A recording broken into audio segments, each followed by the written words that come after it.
जहां पर यह हमला किया है वहां पर हर वक्त आतंकियों की मौजूदगी रहती थी। पहलगाम आतंकी हमले के बदले के तौर पर भारत ने जहां जहां पर आक्रमण किया है, वो जो हमारी पिन पॉइंटेड हमारे प्रिसीजन स्ट्राइक्स हैं, उस जगह पर हर वक्त 50 से 100 आतंकी होते थे अरविंद। अब बस देखना है, गिनना है और समझना है कि कौन कौन इसमें ढेर हुआ है। देखिए बिल्कुल श्वेता, लेकिन ये आज तक के जरिए देश को ये मालूम होना चाहिए और ये जानकारी हमें जो एजेंसियों के जरिए मिली है, जो पुष्ट जानकारी मिली है कि ये जो अटैक हुआ है ये सिर्फ पहलगाम का हमले का अटैक नहीं है। 26/11 हमले का बदला लिया है भारत ने।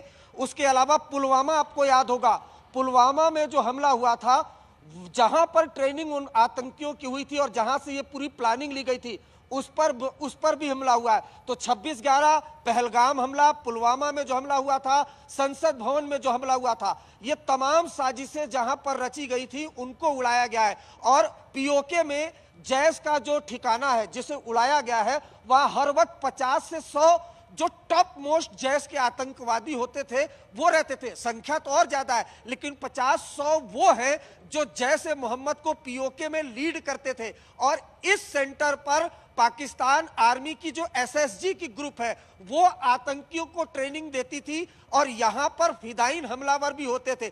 यही ये जो मुजफ्फराबाद में जैश के जिस ठिकाने को उड़ाया गया है, वहां से हर वक्त खासतौर से जम्मू कश्मीर में जो सिक्योरिटी फोर्सेज है उन पर हमले की प्लानिंग की जाती थी, उसको उड़ाया गया है। उसके अलावा जो सबसे बड़ा जो कल्पना के परे था दशकों से भारत के लिए, हमेशा जब भी भारत में आतंकवादी हमला होता था, 2 ठिकाने हमेशा से एजेंसियों के सामने आते थे। एक मुरीद के जो मरकजे तोयबा जो लश्कर का ठिकाना था, हाफिज सईद का तो ब्रेन कह लीजिए मुरीद के, जहां पर 26/11 हमले के जो आतंकवादी अजमल कसाब समेत 10 को इंटेलिजेंस की ट्रेनिंग वहां ली गई थी। अलग अलग आतंकियों को ट्रेनिंग दी गई थी, वहां इंटेलिजेंस की ट्रेनिंग ली गई थी। और आप जानकर और हैरान हो जाएंगी, उस मरकजे तोयबा को उड़ाया गया है जिसको बनाने में ओसामा बिन लादेन ने 10 मिलियन दिया था।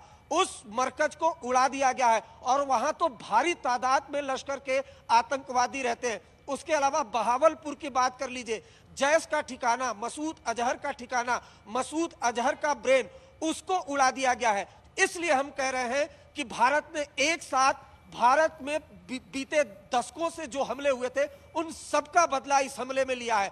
26/11 हमला बहावलपुर में जो आप सुभान अल्लाह मस्जिद है वहां पर हुआ था, वहां पर पूरी प्लानिंग हुई थी। संसद भवन का हमला जरूरी है एक एक कर, गिन गिन कर, चुन चुन कर एक एक जख्म का हिसाब हो।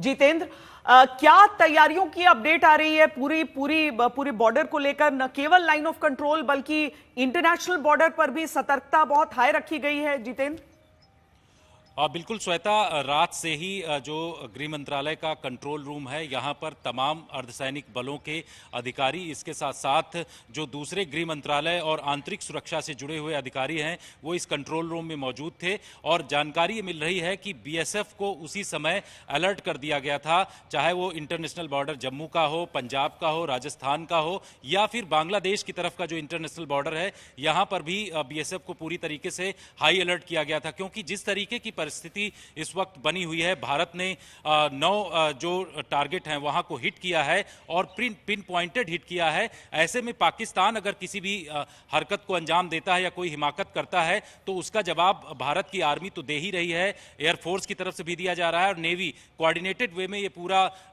तरीके से ये पूरा जवाब उसको दिया जाएगा। लेकिन जो पैरामिलिट्री फोर्स है, आंतरिक सुरक्षा में इसका बड़ा योगदान रहता है। बीएसएफ को जो बॉर्डर पर लाइन ऑफ कंट्रोल के साथ साथ बीएसएफ जो है इंटरनेशनल बॉर्डर, इन तमाम जगहों पर मौजूद रहती है, उनको पूरी तरीके से अलर्ट किया गया और ये कहा गया है कि अगर पाकिस्तान की तरफ से शेलिंग ज्यादा की जाती है इंटरनेशनल बॉर्डर पर तो उसको उसी की भाषा में जवाब देना है। और बीएसएफ की जो आर्टिलरी है उसको पूरी तरीके से तैनात किया गया है और वो उसको लगातार जवाब दे रही है। श्वेता, एक सबसे बड़ी बात यह है कि जिस सवाई नाला की जो बात हो रही है मुजफ्फराबाद में, एक बहुत बड़ा ही ये आतंकी कैंप जैश ए मोहम्मद का था और उस दौरान इस कैंप का नाम सामने आया था जब इन्होंने पहलगाम में अटैक किया था और उसके बाद भारत ने जो है बालाकोट स्ट्राइक किया था। उस दौरान ये जानकारी पता चली थी कि आतंकवादियों को यहां पर लाकर के ट्रांजिट कैंप के तौर पर इसका इस्तेमाल किया जाता था। सवाई नाला जो कि मुजफ्फराबाद में मौजूद है और यहां पर बाकायदे जैश ए मोहम्मद का एक कंट्रोल रूम 88 बनाया गया था, यानी कि ये आतंकवादियों को जो है यहां पर इकट्ठा किया जाता था और उसके बाद लॉन्च पैड तक लाया जाता था। तो इसको भी आज के इस अटैक में पूरी तरीके से ध्वस्त किया गया है, ऐसी जानकारी मिल रही है।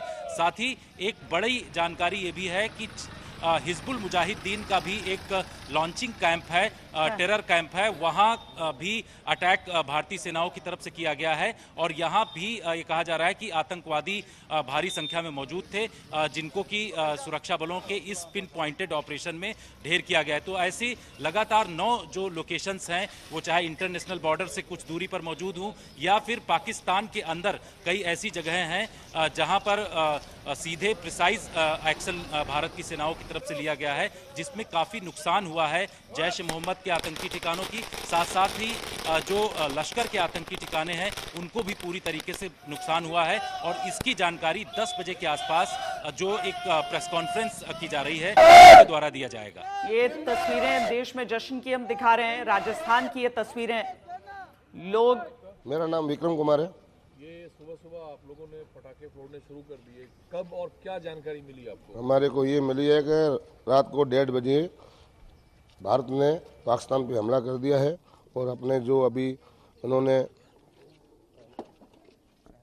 हत्या की थी उस मामले में। तो एकदम सुबह सुबह जानकारी मिल गई? हाँ सर।